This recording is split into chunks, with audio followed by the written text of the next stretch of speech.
Hello, hi guys! Magandang hapon sa inyo lahat. This is Jim from Masigari Channel, a faith healer, also matarder. So ngayong hapon natutigyan natin na nagsabihin sa iyo ng ating mga gabay. This is Archangel Michael messages for the sign of Aries. So Aries, welcome to my channel. Ano kayang messages, advices ng spirit guides ang ating masasagap for today's video? Kano naman kayang energy o kaganapan sa buhay ng mga Aries signs ang ating mahagilap? So guys, this reading is a journey din lamang, hindi lahat makaka-resonate. Kunin lamang po makaka-relate sa inyo and comment down below kung kaninong energy ang ating nasagap. And of course, don't forget to like and subscribe our channel and i-click Christian Bell for more videos update. And of course, maraming salamat po sa mga walang sawang pagsuporta sa aking channel, lalong-lalo na hindi nag-skip ng ads. Naway pagpalaing po kayo ng Diyos at may kapal, siksik-liglig nag-uumapaw man ng balik sa inyong biyaya. So guys, umpisa na natin ang laban for the sign of Aries for Archangel Michael messages.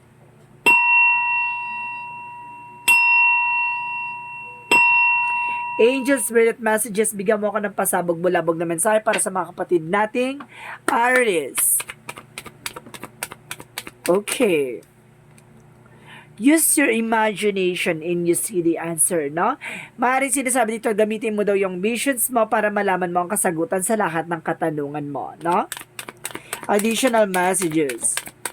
A new beginning and fresh start. Na maaari nga magsisimula na ang panibagong chapter ng buhay mo at magkakaroon ka na ng bagong simula at bagong pagbabago. And of course, there is a favorable outcome, no? Sinasabi dito na papabor din sa'yo ang sitwasyon. And of course, there's a sense of humor. Kumbaga, sinasabi sa'yo dito na, kumbaga, ang dami mong pinagdadaanan sa buhay, maraming mga, tingnan mo pa rin yung lighter side of situation, no? Yung magandang magiging posibilidad at magiging maganda yung outcome na yan. So, let's see what is additional messages for the sign of Aries. Paano natin naman siya ihihimay-himayin? Angel Spirit Guides, bigyan mo ako ng pasabog-bulabog na mensahe para sa mga kapatid nating Aries. There's a Knight of Wands. So, there's a final push, no?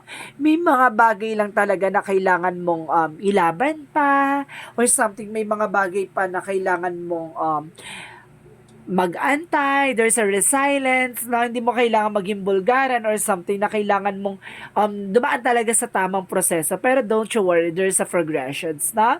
And of course, there's a palace of wands, there's a lot of obligations, there's a lot of responsibilities, no? Marami kang responsibilidad, kumbaga, ang bigat ng mga pinagdadaanan mo. And of course, sinasabi dito, there is an ace of coin or ace of pentacles. Sa sinasabi, there's a new opportunity and a big money coming in, no? Kumbaga, maaring unti-unti ka na makapagbayad sa mga pinag-uutangan mo. And of course, there's a palace of cups, so kumbaga, meron kang lugar pa sa kaligayahan. So, don't you worry, kumbaga, ito yung magdadala sa inong wish fulfillment.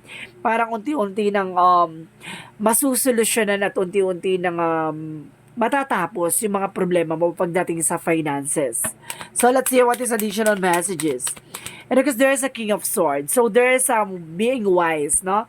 Kumaga sinasabi dito na kailangan maging wise at maging matalino sa lahat ng desisyon, sa lahat ng plano, no? Kumaga, there's a truth. Parang nalaman mo na ang katotohanan sa lahat na nangyayari sa'yo.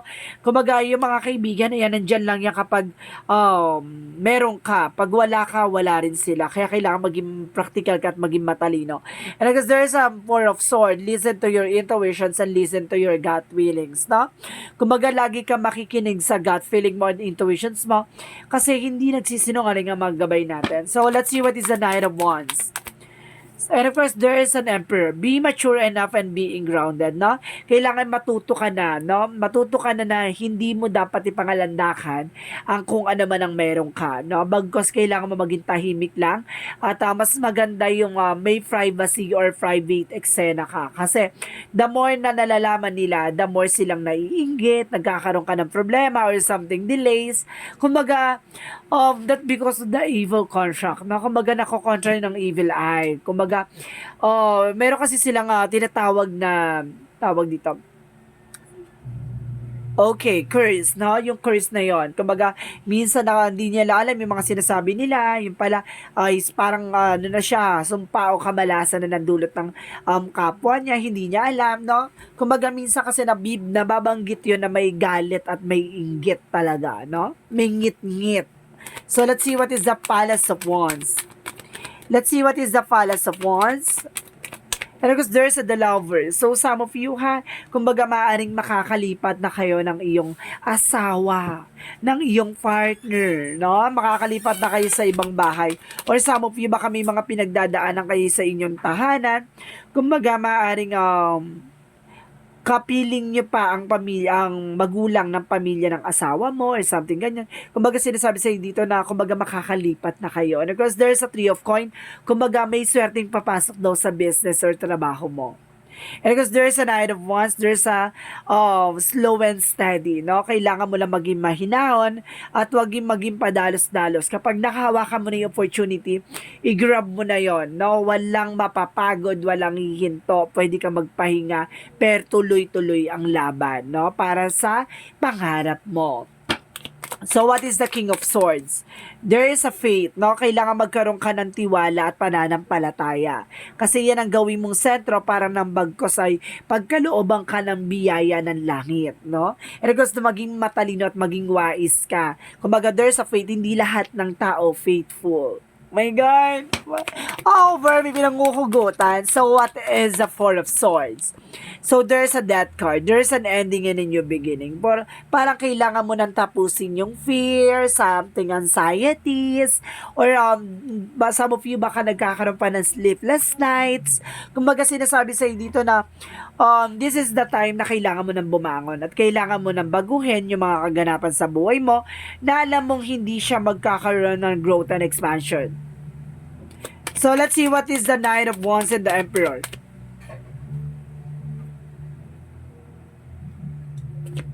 What is the Knight of Wands and the Emperor?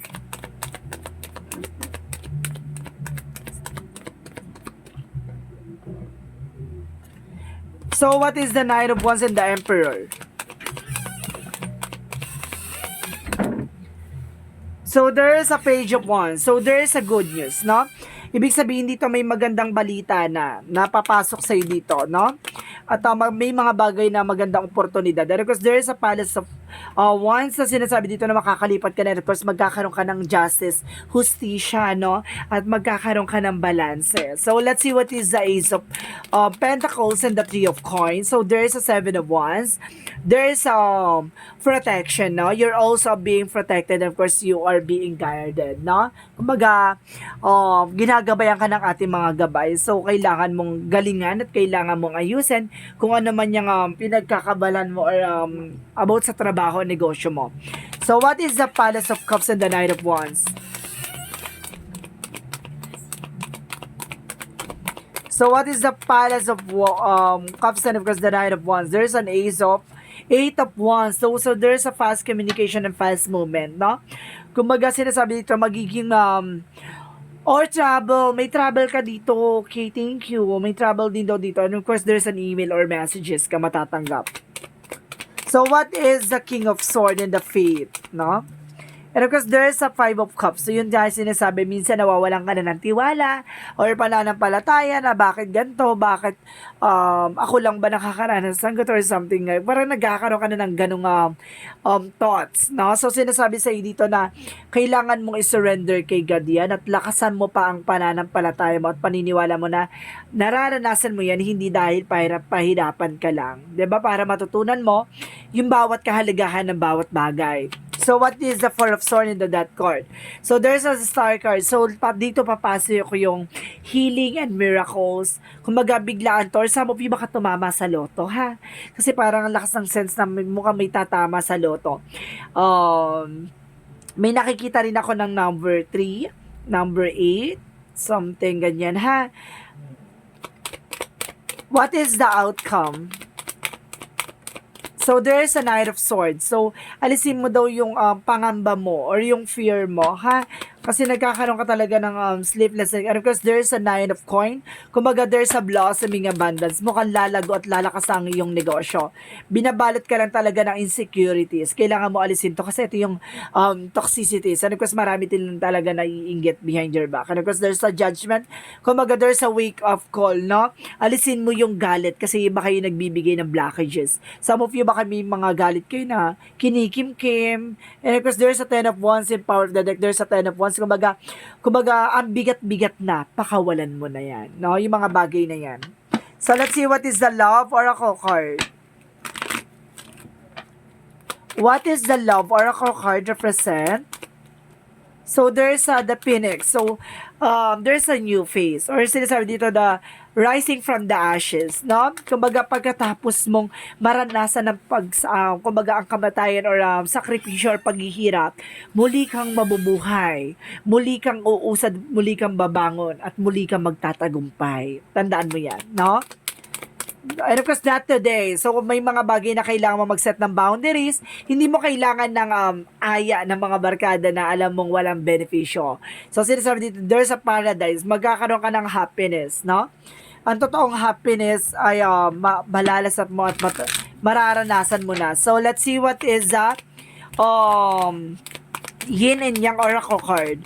There's a toxicity, I told you, 'di ba? May toxic behavior ka. So, ayun yung kailangan mo nang putulin at sirain. Of course, kailangan mo i-release, no?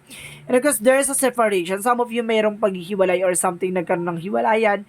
Pero there's a legal issues na magkakaroon ka ng karma, muling babalik ata yung person mo. And of course, there's a shadow side by the moon card. There's a truth reveal. And of course, there's a revelation. Maraming marireveal sa'yo dito.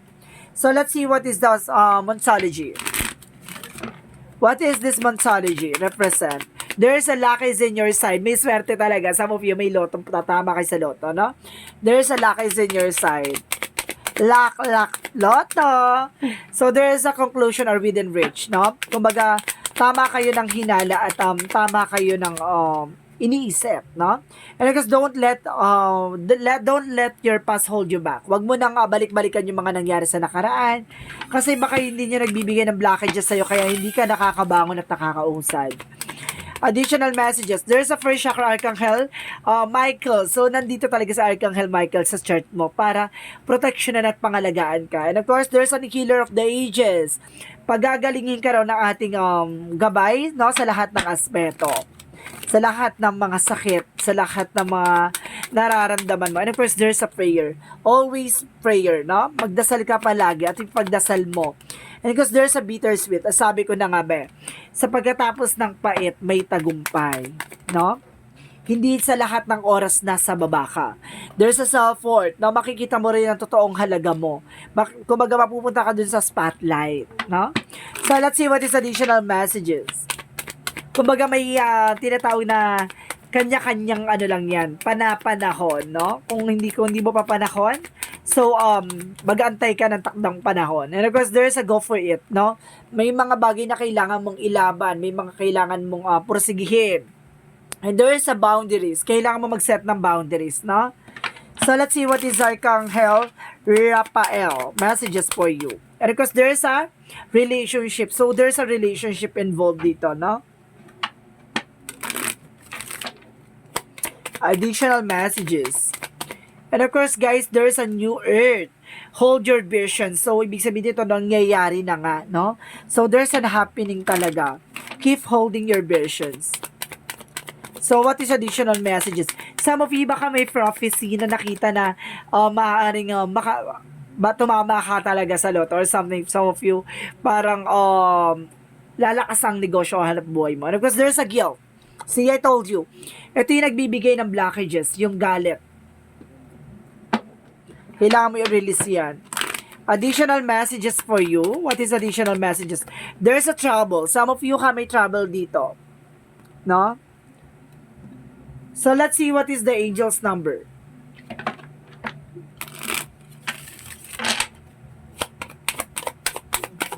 There is a 000. I am creator. So, sinasabi dito, guys, You are one with the creator, and there are no limits. And to what you can achieve, you have the ability to create something new and incredible in your lifetime here on earth. So ibig sabihin dito, kayang-kaya mo makapag-create ng mga bagay-bagay, walang limitado sa iyo, no?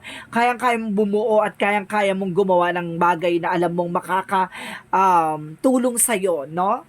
Para maging maunlad. So what is the Jesus loving quotes? And of course, there's all things whatsoever you shall ask in the prayer, believing you shall receive. See, lahat ng bagay na pinagdadasal mo ay dapat talaga para sa'yo.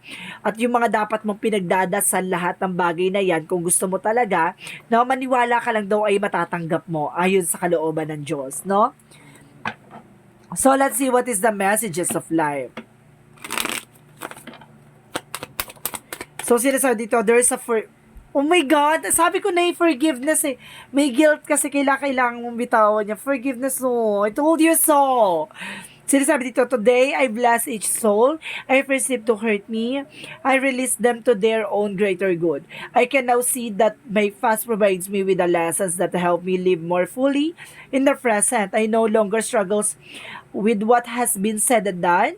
I am grateful for every experiences that has brought me here. I feel myself with the love and pure and free. See, palayain mo yung sarili mo sa galit at poot at hinanaing or something, galit ka na, anumang uri ng galit yan or poot. So, sinasabi sa'yo dito na kailangan mong magpatawad at kailangan mong bitawan yung mga bagay na nagbigay sa'yo ng kalungkutan at kabiguan, no? Kailangan mong pakawalan ang sakit at pakawalan ang nararamdaman na yan na pighati. So, ibig sabihin dito, magkailangan mo ng mag-proceed for the next phase of your life, no?